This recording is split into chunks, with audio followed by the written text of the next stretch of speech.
এত কনটেন্ট জমে আছে আপনাদের সাথে শেয়ার করার একদমই সময় পাচ্ছি না। সো ফাইনালি আজকে একটি get ready with me video share করছি এবং ড্রেসটা দেখেই বুঝে গিয়েছেন যে এটা হচ্ছে আমার ঈদের দিনের get ready with me video.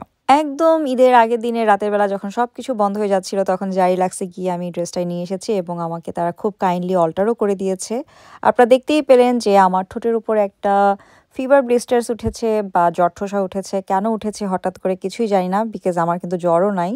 But হঠাৎ করে এটা উঠলো এবং এই লাইফে ফার্স্ট টাইম আমার জ্বর ঠোসা উঠেছিল। সো কিভাবে চলে গিয়েছে এটা আমি আপনাদের সাথে শেয়ার করব না। বাট এখন দেখেন আমি অনেক সানস্ক্রিন অ্যাপ্লাই করে নিয়েছি বিকজ ঈদের দিনের ওয়েদারটা ছিল চমৎকার। আচ্ছা, সানস্ক্রিন ব্যবহার করার আগে কিন্তু আমি ময়শ্চারাইজারও ব্যবহার করে নিয়েছিলাম আর এখন আমি ব্যবহার করছি আমার রিসেন্ট ফেভারিট একটি প্রাইমার এবং এটা হচ্ছে ফ্রম মেবিলিন। এখন অ্যাপ্লাই করে নিয়েছি লরিয়েলের কনসিলার। টু বি অনেস্ট এটা আমার খুবই ফেভারিট, এত সুন্দর ব্লেন্ড হয়ে যায়। যারা এখনও এই কনসিলারটা ব্যবহার করেননি একবার হলেও ব্যবহার করে দেখবেন, আই হোপ আপনারা এনজয় করবেন। এখন অ্যাপ্লাই করছি জিভেন্সির লিব্রে পাউডারটা। এই পাউডারটা আই থিঙ্ক ডিসকন্টিনিউ হয়ে গেছে, আই থিঙ্ক আমারটারও এক্সপায়ার হয়ে গেছে ডেট। তারপর আমি এটা ব্যবহার করি কারণ এটা আমার মোস্ট ফেভারিট ইউজ করা একটা loose powder. There is no surprise, আমার মোস্ট ফেভারিট একটি blush and is from Kosas. আমি অ্যাপ্লাই করে নিচ্ছি কারণ ব্লাশ ছাড়া তো মেকআপ কখনো কমপ্লিটই হবে না আমার জন্য। সেম ব্রাশ সেম ব্লাশ আমি একটু চোখে অ্যাপ্লাই করে নিচ্ছি এবং এটাই হচ্ছে আমার গো টু টাইপ মেকআপ। চোখে আইলাইনার দেওয়া ছাড়া আমার কাছে কেন জানি মনে হয় আমার মেকআপই কমপ্লিট হয় না। সো আমি একটু অ্যাপ্লাই করে নিলাম আইলাইনার। ওই দিন আমি চাচ্ছিলাম একটু ব্রাউন কাজল অ্যাপ্লাই করতে, বাট আমার মেকআপগুলো সব এখন পর্যন্ত বক্সে, আমি বক্স এখনও খুলতে পারিনি। তাই হাতের কাছে যে সকল মেকআপ ছিল তা দিয়ে আজকে মেকআপ করে ফেললাম। এখন আমি অ্যাপ্লাই করছি mascara and it's from benefit cosmetics.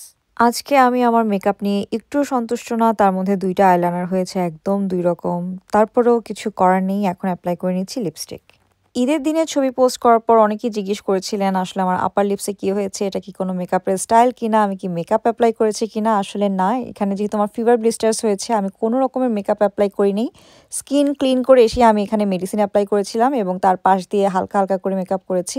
ওখানে কোনো রকমের মেকআপ আমি অ্যাপ্লাই করিনি এবং এভাবেই আমি ঈদের দিন সারাদিন ঘুরে বেরিয়েছি। আমার মোটেও কোনো কিছুতে আনকমফোর্টেবল লাগেনি কারণ আমার কাছে মনে হয়েছে এটা যেহেতু মেডিসিন এটাই অ্যাপ্লাই করা আমার দরকার, এখানে লজ্জা পাওয়ার কিছু নেই। ইউজুয়ালি আমি প্রতি ঈদে একটা নতুন পারফিউম কিনি, বাট এবার ঈদে একটা পারফিউমও কিনে নেই। সো আমার একটা পারফিউম কেনার ডিউ হয়েছে। এখন আমি অ্যাপ্লাই করছি আমার ডিওরের জয় পারফিউমটা। এটা আমার খুব ফেভারিট এবং খুবই সুন্দর একটা পাউডারি স্মেল আসে। জুয়েলারি বলতেও কিছু হাতের কাছে ছিল না বিকজ সব কিছু এখন পর্যন্ত বক্সে, শুধু ঘড়িটাই পরে নিলাম আর যা গয়না সবসময় পরি তাতেও পরেছি। বাসা থেকে বের হওয়ার আগে মনে হলো লিপ লাইনার দিয়ে একটু লিপসটা ড্র করে নিলে দেখতে আর একটু সুন্দর লাগবে। অবশেষে আমার মেকআপ করা শেষ, আমি ওড়নাটা বের করে নিলাম। তার কিছুক্ষণ পরে মাসুদ চলে এসেছিল, তো এই তো মাসুদের কাছ থেকে আমি সালামি নিয়ে নিয়েছি। এই ভিডিওটা আপনারা দেখেছেন। সো এই ছিল আমার আজকের get ready with me video. I hope আপনারা এনজয় করেছেন। দেখা হবে নেক্সট ভিডিওতে, সেই পর্যন্ত আল্লাহ হাফেজ।